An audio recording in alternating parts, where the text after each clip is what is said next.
Kemarahan presiden, kemarahan rakyat. Tidak boleh yang namanya lembaga negara itu dipermainkan. Keraguan akan profesionalisme Mahkamah Kehormatan Dewan atau MKD DPR dalam menyelesaikan kasus Papa minta saham menemukan pembenaran. Keraguan itu telah menjelma menjadi ketidakpercayaan, bahkan kemarahan. Tak cuma rakyat, presiden pun ikut marah. Anomali sungguh mengakrabi sebagian besar pemimpin dan anggota MKD. Mereka duduk di lembaga mulia, sapaan mereka pun yang mulia, tetapi tabiat dan perilaku jauh dari mulia. Mereka mengemban misi suci sebagai penjaga dan penegak keluhuran martabat DPR sebagai wakil rakyat, tetapi sepak terjang dalam menangani kasus Papa minta saham justru membuat rakyat antipati. Antipati itu mencapai titik kulminasi pada Senin 7 Desember ketika MKD melanjutkan sidang dengan agenda pemeriksaan terhadap Ketua DPR Setia Novanto sebagai teradu.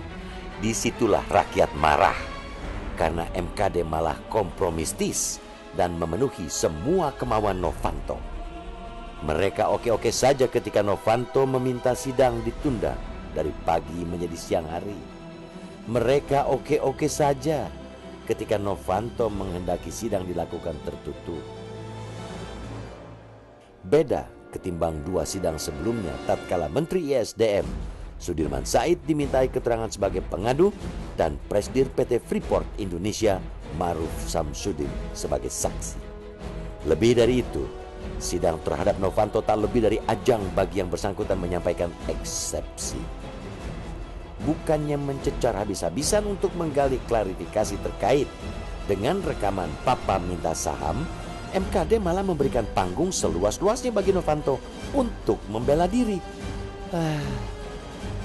Kisah memilukan dan memalukan itulah yang juga ikut memantik kemarahan Presiden Joko Widodo.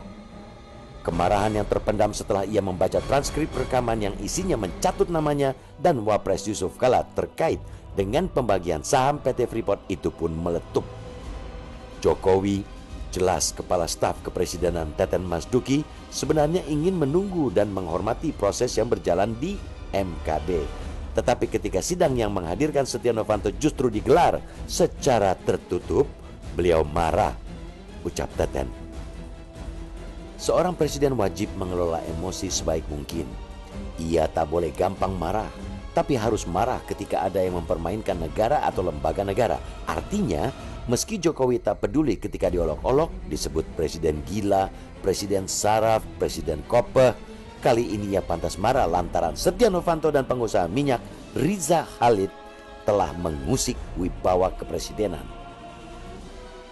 Dipandang dari segala sisi, bermufakat mencatut nama presiden dan wapres demi memperoleh saham perusahaan ialah tindakan yang tak patut, tak pantas, tak beretika. Lebih tidak patut lagi ketika MKD yang mengadili dugaan pelanggaran etik itu juga tak beretika. Etika mana yang jadi anutan ketika mereka malah memperlakukan pengadu dan saksi seperti pesakitan saat sidang? Etika mana yang menjadi landasan ketika mereka justru membela habis-habisan teradu? Kemarahan Presiden Jokowi ialah kemarahan rakyat. Ia menjadi penegas bahwa MKD kian menjauh dari harapan rakyat agar Novanto ditindak tegas. Kemarahan itu sekaligus mengonfirmasi bahwa langkah Sudirman Said melaporkan perkara tersebut ke MKD atas restu Presiden. Bukan seperti yang diucapkan Menko Polhukam Luhut Panjaitan bahwa Sudirman Said melangkah sendirian. Harus kita katakan, MKD kini telah menjadi musuh bersama. Ia tak lagi dipercaya rakyat, tinggal tangan hukum yang layak dijadikan tumpuan asa keadilan. Karena itu, tak cukup hanya marah. Presiden harus memastikan Kejaksaan Agung dan Polri bergerak cepat menangani kasus itu di jalur pidana.